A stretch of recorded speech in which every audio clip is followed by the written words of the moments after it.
안녕하십니까. 지금부터 대한민국의 진정한 기업인이자 독립운동가, 유한양행 창립자, 이렇게 여러 가지 이름이 붙는 유일한 박사를 한번 소개를 해드리려고 합니다. 제가 생각할 때는 유일한 박사야말로 먼저 우리 한국에서 낳은 훌륭한 그런 선각자가 아니었나. 말하면은 기업인이면서 또 독립운동가, 그리고 유한양행 창립자로서 지금도 유한양행이 굉장히 세계적으로 명망을 받는 훌륭한 그런 기업으로 살아남는 것은 역시 그 창립자 유일한 박사의 그 유지를 잘 받들고 있는 거 아닌가, 이런 차원에서 오늘 본받기 위해서 우리 기업을 하는 사람이나 혹은 젊은 세대들이나 다 우리가 유일한 박사로부터 좋은 점을 우리가 배워서 오늘에 살릴 수가 있겠다 하는 그런 생각을 합니다. 그래서 오늘은 유한양행 창립자 유일한 박사에 대해서 한번 생각해 보겠습니다. 출생은 1895년 1월 15일 날 출생했습니다. 사망은 1971년 3월 11일 해서 76세로 별세를 했습니다. 학력은 웨스팅스 고등학교 졸업하고 미시간 대학교 경영학 학사, 서던 캘리포니아 대학교 경영학 석사, 스탠포드 로스쿨 법학 박사, 이렇게 박사학위까지를 했습니다. 유일한 박사, 그의 어린 시절을 볼 것 같으면은 유일한 박사는 1895년에 평안북도 평양에서 태어났으며 당시 재봉틀 하나로 자수성가하여 크게 성공한 유기현 부친, 김기복 모친 사이에서 5남 3녀 중 장남으로 태어났다, 이렇게 얘기합니다. 우연찮게 부친은 미국 감리교에서 조선인 유학생 선발 소식을 듣고 1905년 그의 나이 9살에 불과한 아들을 미국으로 유학을 보냅니다. 그때 당시 인솔자로 함께 갔던 독립운동가 박용만의 도움으로 미국의 한 기독교 집안으로 입양을 가게 되면서 그의 미국 생활이 시작됩니다. 그리고 미국에서 독립운동가 박용만이 독립군을 기르기 위해 헤이스팅스 소년병 학교에 입학을 시킵니다. 그것을 계기로 그는 미국에서 대한민국을 위해 항일 집회에서 연설을 도맡아 하면서 이때부터 그는 나라에 대한 애국심이 남달랐다고 이렇게 볼 수가 있겠습니다. 청년 유일한 그리고 청년 사업가라는 제목 하에서는 그는 누구보다도 열심히 노력하며 미시건 대학교에 입학하였고 당시 동양인임에도 모두 장학금을 받으며 대학교를 졸업을 하게 됩니다. 1919년 자신의 힘으로 대학교를 졸업 후에 고등학교 졸업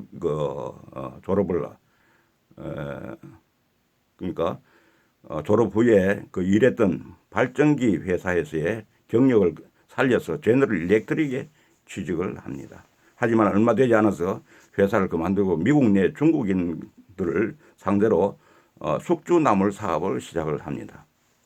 당시 미국에서 청년 사업가를 눈여겨보지도 않자 그는 숙주나무를 실은 트럭을 끌고 일부러 사고를 냅니다. 그 사고로 숙주나물이 도로에 뿌려지면서 숙주나물이 홍보되면서 미국의 중국인들에게 큰 사랑을 받으며 사업에 크게 성공하는 어떤 그런 계기가 되기도 합니다. 성공으로 나초이 식품회사를 설립하여 회사를 운영했는데 청년 사업가로서 사업을 경영하면서 스탠포드 대학교 대학원에서 공부까지 하게 됩니다.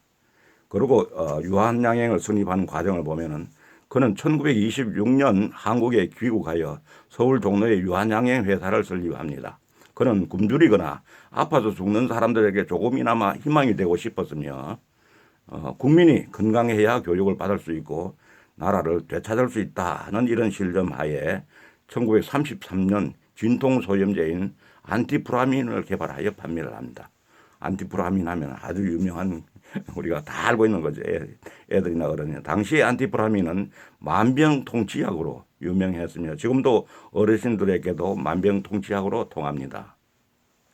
당시에 국내에서 만들어진 도자기와 대나무 통 제품을 미국에 수출하면서 국내 발전에 기여를 하는데 당시 수출이 독립운동 자금에 큰 보탬이 되기도 했습니다. 독립운동가 유일한을 보면은 유일한 박사는 대한민국의 해방과 조국 독립을 위해 헌신을 합니다. 1930년대 후반 미국으로 다시 돌아가 그 한인들로 구성된 한인 국방경비대를 설립 결성하여 공작원들을 국내에 침투시켜서 조직을 지화화하려고 노력을 합니다.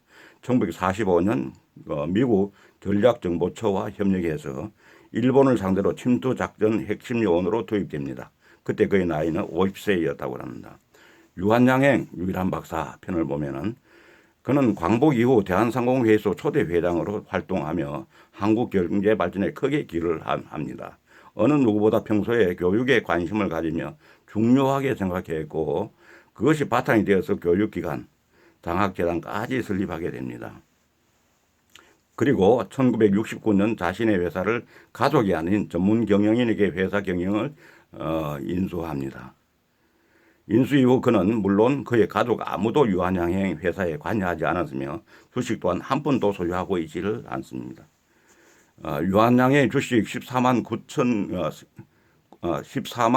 941주를 교육기관인 유한공고에 전부 기증을 하는 게 되고 유한양행의 그 별이 드디어 세상을 떠납니다. 1971년 3월 11일 향년 76세 노안으로 별세를 하게 됩니다. 이때 국가와 민족을 위한 기업으로 이 유한양행이 남게 되는데 유한양행은 후손의 것이 아니라 공익재단 유한의 최대 주주이며 전문 경영인이 경영하는 회사로서 우리나라에 전례가 없는 기업으로 이렇게 생각이 됩니다. 그 유일한 박사의 그 어록을 볼 것 같으면은 기업의 생명은 신용이다 했고 기업에서 얻은 이익은 그 기업을 키워준 사회에 환원하여야 한다 했고 국가, 교육, 기업, 가정 이 모든 것은 그 순위를 정하기가 매우 어려운 명제들이다. 그러나 서로 말하면은 나로 말하면은 바로 국가, 교육, 기업, 가정의 순서가 된다. 이렇게 얘기했습니다. 국가, 교육, 기업, 가정의 순서가 된다. 이랬습니다. 기업은 물건으로 성장하는 것이 아니라 아이디어 이것이 기업의 성장을 가져오는 것이다. 했고 그 나라 사랑을 위해서는 목숨을 바칠 것을 신성한 일로 서약해야 한다 했습니다.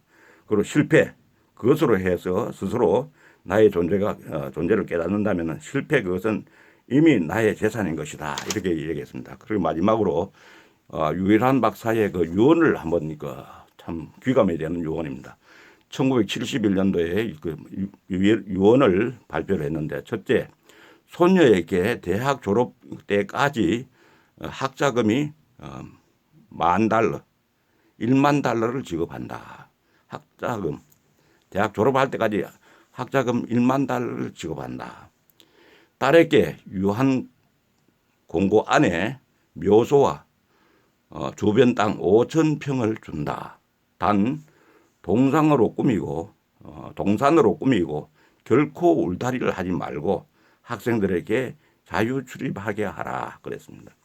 그 다음에 내 명의의 주식은 전부 한국 사회 및 교육